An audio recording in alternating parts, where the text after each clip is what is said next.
आज परभणी जिल्ह्यामध्ये परभणी शहरात असेल, पोखर्णी असेल, अनेक ठिकाणी परभणीच्या वेगवेगळ्या ठिकाणी जिल्ह्यामध्ये वेगवेगळ्या ठिकाणी शक्तीपीठच्या विरोधामध्ये जोरदार आंदोलन होत आहे, रस्ता रोको होत आहे।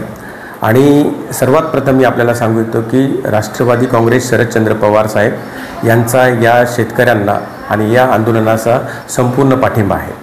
आमच्या नेत्या आदरणीय सोनाली देशमुख साहेब यांच्या संपर्कात आहेत, त्यासुद्धा त्या आंदोलनामध्ये सहभागी आहेत आणि आमचा यासाठी शेतकऱ्याला पाठिंबा आहे। आमचा सरकारला याचा विरोध आहे। खरं पाहिलं तर कोणीच या शक्तीपीठाची मागणी केली नव्हती, समृद्धीची कोणी मागणी केली नव्हती आणि शक्तीपीठाची मागणी केली नव्हती। पण असं असताना सुद्धा या आमच्या शेतकऱ्यावरती हा शक्तीपीठ फक्त कॉन्ट्रॅक्टदाराला मोठं करण्यासाठी आमच्यावर लादण्यात येत आहे।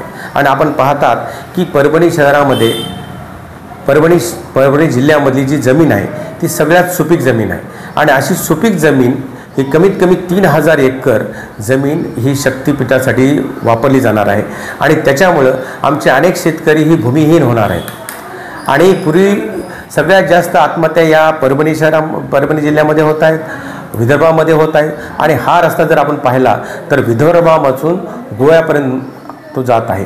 आणि याचं कारण दिलं जात आहे की आमचे शेतकरी काही माल इथून ते गोव्याकडे घेऊन जातील। मला सांगा, इथला कुठला शेतकरी माल गोव्याला घेऊन जातो, कुठला शेतकरी माल घेऊन नागपूरला जातो?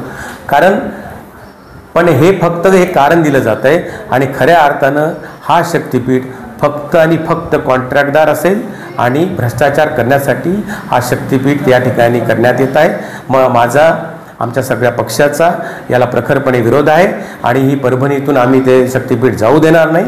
आणि जर सरकार आमच्यावर दबाव आणत असेल तर त्या दबावाला त्याच पद्धतीमध्ये त्याच्यामध्ये उत्तर दिलं जाईल। सरकार जर शक्तीपीठ आमच्यावर लादत असेल तर सरकारला सुद्धा आम्ही त्याच्या भाषेमध्ये त्याला आम्ही उत्तर देऊ।